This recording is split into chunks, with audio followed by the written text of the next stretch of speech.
Pemirsa, rencana penghapusan kelas-kelas dalam pelayanan BPJS menuai sejumlah pro dan kontra di masyarakat. Uji coba pada awal Juli mendatang dinilai terburu-buru, mengingat dibutuhkan sejumlah persiapan dari pihak rumah sakit.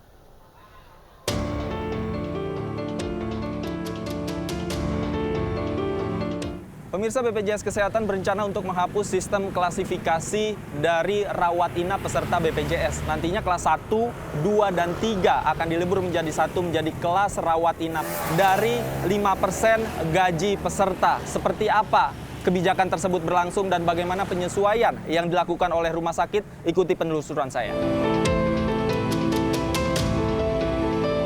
Penghapusan kelas 1, 2, dan 3 Jaminan Kesehatan Nasional BPJS Kesehatan akan dilakukan secara bertahap.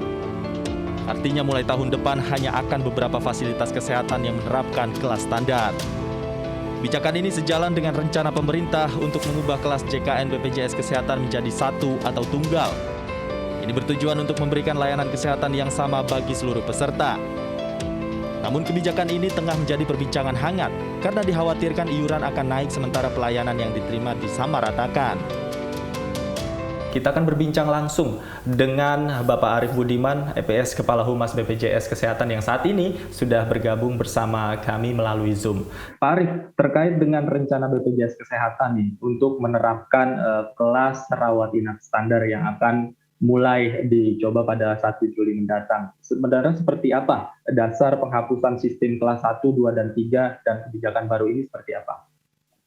Baik, terima kasih Mas Davi. Jadi memang perlu kami sampaikan terlebih dahulu bahwa program JKN ini terdiri dari banyak stakeholder, bukan hanya BPJS. Isu 1 Juli ini memang ini dilakukan hanya untuk sebatas uji coba. Penerapan kelas standar ini sebetulnya ada di dalam Undang-Undang Nomor 40 tahun 2004 tentang Sistem Jaminan Sosial Nasional. Nah, memang yang menjadi catatan dalam ini adalah definisi dari kelas standarnya pun ini masih dibicarakan. Yang jelas pada sesuai dengan amanat Presiden sebetulnya diupayakan tidak ada perubahan iuran. Kita dengar bahwa ada besaran iurannya akan berdasarkan gaji kan gitu ya, dan beberapa. Iya betul, beberapa persen dari gaji betul. Iya. Nah, itu kan sebetulnya itu sudah berjalan.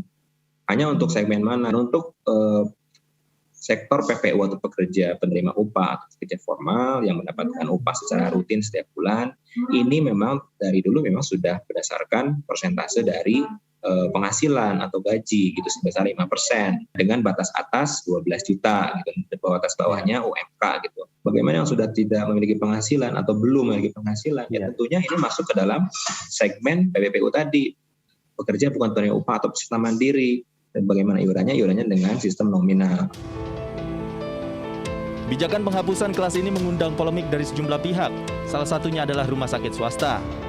Ternyata selain mengalami kendala terkait adanya perbedaan persepsi medis dengan awam terkait pelayanan, pihak rumah sakit juga harus melakukan beragam penyesuaian demi memenuhi 12 kriteria yang ditetapkan BPJS Kesehatan pada skema baru nanti.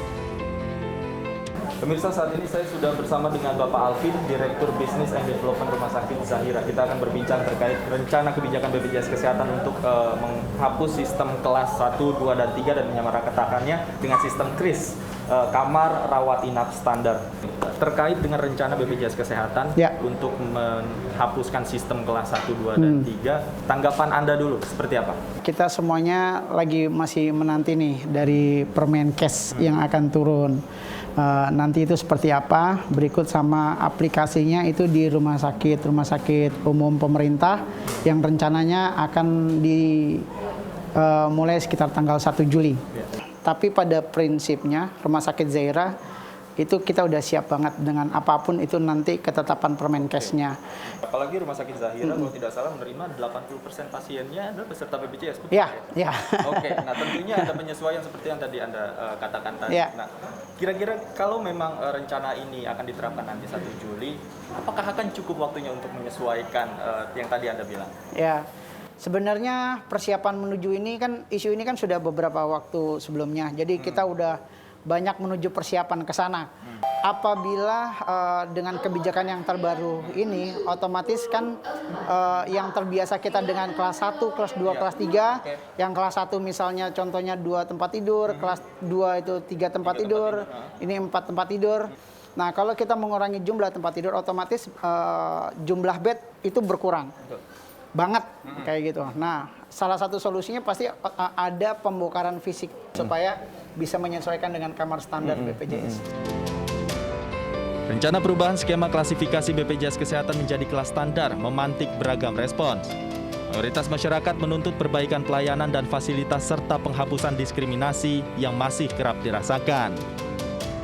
Sebenarnya pro kontra ya Mas, cuma saya juga nggak berani sih ngomongnya. Tapi yang jelas kalau untuk masalah BPJS, ya saya juga pernah sih ngalamin ya.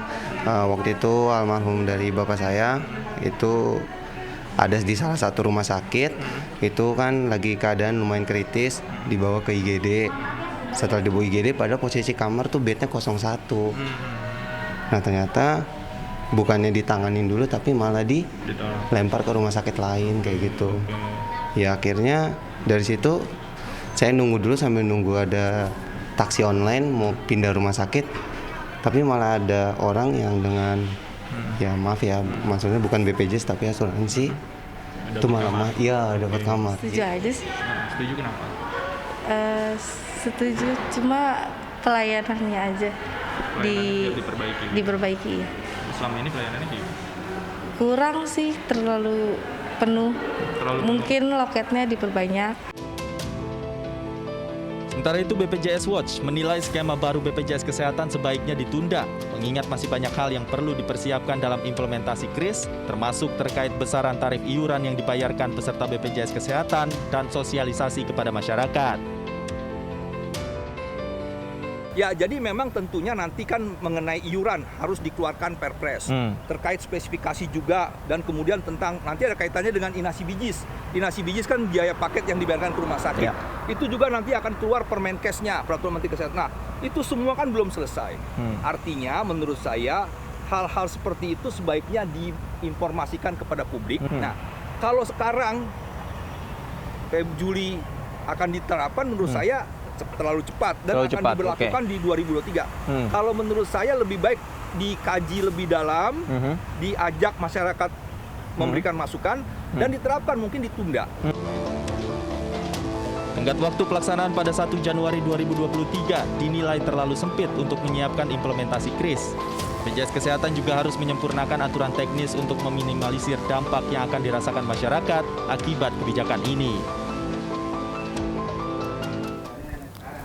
Diharapkan dengan sistem baru dari BPJS Kesehatan ini, masyarakat khususnya menengah ke bawah dapat menerima pelayanan yang lebih maksimal dari BPJS Kesehatan. Dari Jakarta, Davi Pratama, Eri Nugraha, Rizky Solehudin, iNews melaporkan.